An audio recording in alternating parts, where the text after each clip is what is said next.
বাঙালির ঘরে গেস্ট আসা মানেই কমন সাদা পোলাওটা থাকতেই হবে। সাদা পোলাও ছাড়া যে কোনো রকমের আপ্যায়নই সম্পন্ন হয় না।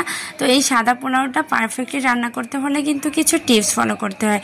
আজকে সেই টিপস সহকারেই আপনাদের সাথে পোলাও রান্নাটা শেয়ার করব। আসসালামু আলাইকুম, কেমন আছেন সবাই?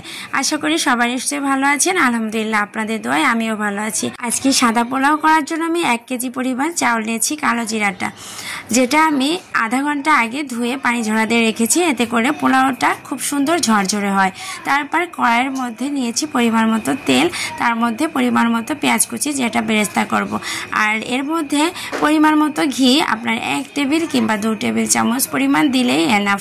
এটা দিলে কিন্তু পেঁয়াজ বেরেস্তাটা খুব সুন্দর সহজেই কালারটা চলে আসে আর দারুণ একটা ফ্লেভার সমৃদ্ধ পেঁয়াজ বেরেস্তা রেডি হয়ে যায়।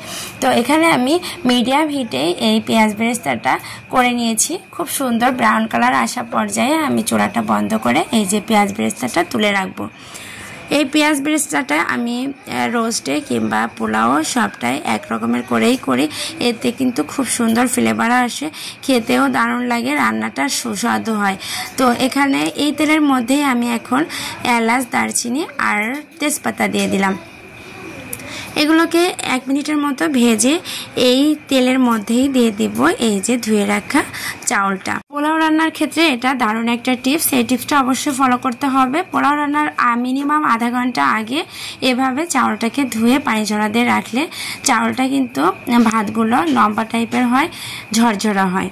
তো এই পর্যায়ে দিয়ে দিচ্ছি পরিমাণ মতো লবণ, আদা, এটাতে দারুণ একটা ফ্লেভার আসে। আর দিয়ে দিচ্ছি বাদাম বাটা, যাতে এই রাইসটা আরও বেশি সুস্বাদু হয়। এখন গরম পানি দিয়ে দিচ্ছি চাউলের ডবল। এখানে আমি 3 পট চাউল নিয়েছি আর তার মধ্যে দিয়ে দিচ্ছি 6 পট পানি। তবে হ্যাঁ, আমি এখানে 6 পটের পরিবর্তে 5 পট পানি দিয়েছি আর 1 পট দিয়ে দিব লিকুইড দুধ।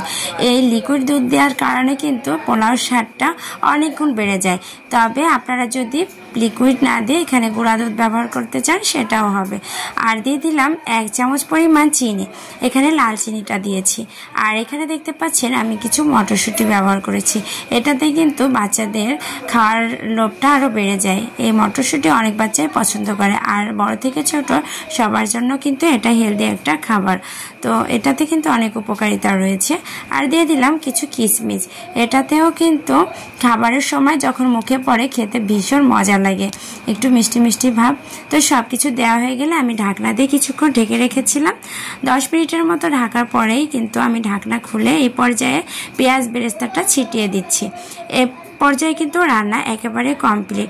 তো একদম ঝরঝরা হয়েছে আমার পোলাওটা।